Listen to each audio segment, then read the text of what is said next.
Hello and welcome back to Just Ask Mrs. Hurlbut. This is episode 46 and it's been a while, so it's really nice to be back. You know, in the time that I've had off, so many amazing topics have come up, and I wish I was rolling film or recording when certain people were sharing stories with me. So my next couple of episodes are going to be reflecting on that. So today I want to focus on a word, and that word is disclosure. Why in the world would I be bringing this up? Well, some things have happened recently that have sort of begged the question, what does it mean to trust and be trusted? So hear me out. As a teacher, I am a mandated reporter. And if you don't know what a mandated reporter is, simply put, it means that I am legally responsible to report anything I hear or see that is suspicious or that is blatantly putting a student at harm. And the students know this, and I tell them this.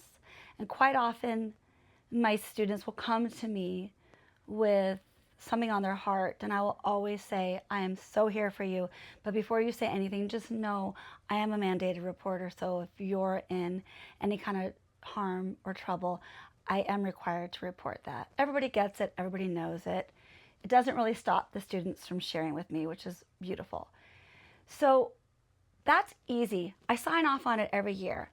It's required.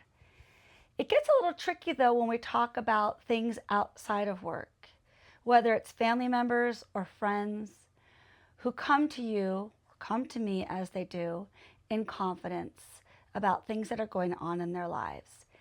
And I don't know about you, but it happens to me all the time. I can't say to that person when they come to me, by the way, I'm a mandated reporter, so whatever you say to me, I have to report if I believe that you're in harm's way.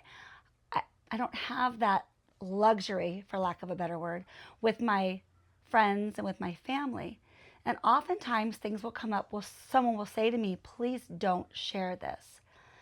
And more often than not, it's an easy secret to keep. And I'm kind of the black hole. I'm sort of known for, once I hear it, I tuck it away, and I don't see any reason to share it with anybody else, even if someone hasn't asked me not to share it. It's not my story to tell, right?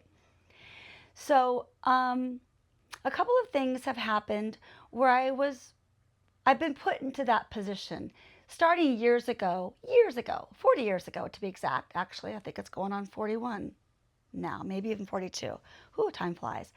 But I've told you the story of my sister giving a baby up for adoption, and you can watch that episode. It's a really good one.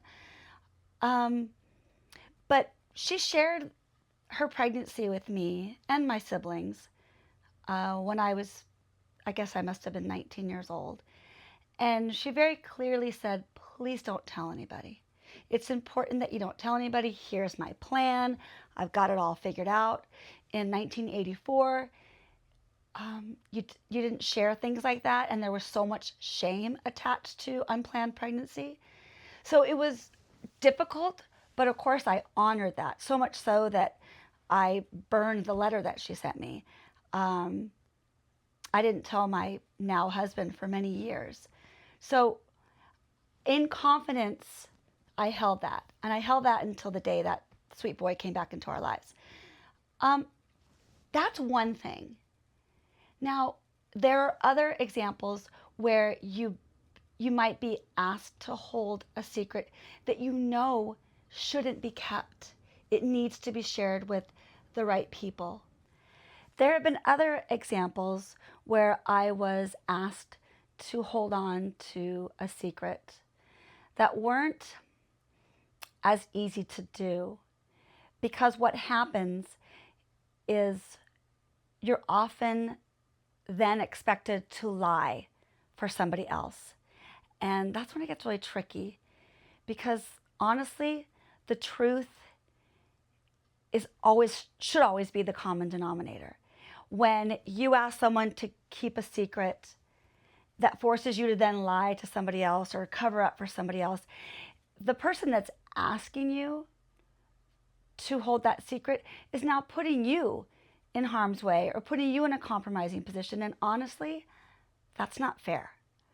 If you're in a relationship with a friend, a family member, a romantic partner, think really carefully about the secrets you're asking them to keep. When they're not allowed to disclose what you've shared with them and then expected to lie on your behalf, you're not doing yourself any favors and you're not putting your friend in a position of honesty and truth.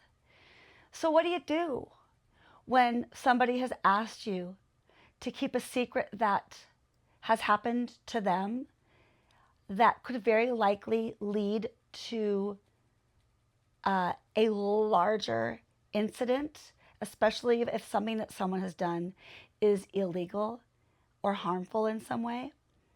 There's a couple things to think about. One, by asking your friend to keep a secret for you, are you putting them in a compromising position? And by asking someone not to share your information, are you allowing this this behavior to continue? Lots to think about, especially when it comes to things like harassment and abuse and any sort of violation. It's so tricky because many people, victims, will say, I don't want anybody to know because of the shame that's attached. That's how my sister felt 42 years ago. The shame tends to overtake the emotions, and then people can't get to the bottom of what's happening, fix the damage that's been done, prevent it from happening again. So disclosure is a really tricky word because yes, we all want to be trusted and we all want to know that we can trust those that we love, that we care about. But we don't want to put them in a position that is compromising, in a position that's jeopardizing to either you or them. So the next time you've got a secret, ask yourself, who am I telling? What am I going to gain from telling them?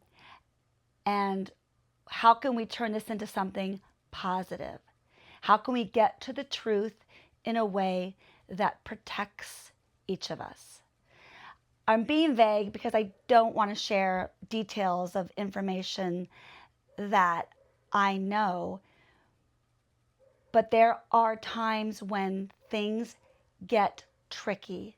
And if you're going to seek help from a friend, your friend should be able to say to you, we might need to report this.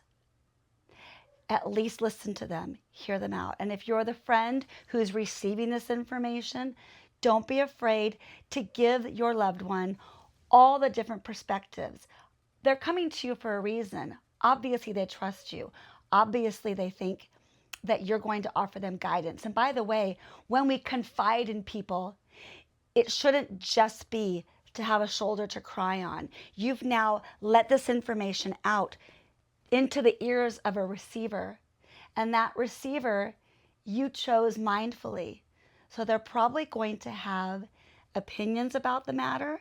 They're going to worry about your well-being.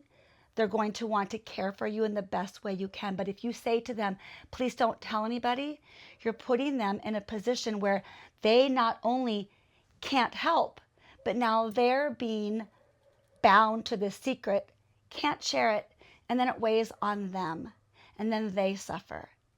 True friendship, true love means allowing the people you love and care for to share their thoughts on the experiences that you've had and to give you words of wisdom about how to move forward. And if we sweep things under the carpet, it's not helping anybody. So be a good friend. Find the people you know and love to share your secrets with. Receive that information if someone's coming to you. But don't sweep things under the rug that need to be dealt with, either for your own emotional protection, the protection of other people, or for simply the prevention of this happening again. Just my food for thought today, Disclosure. It's an important word. And whether you are a mandated reporter or not, sometimes you got to speak the truth because the truth sets you free. See you next time.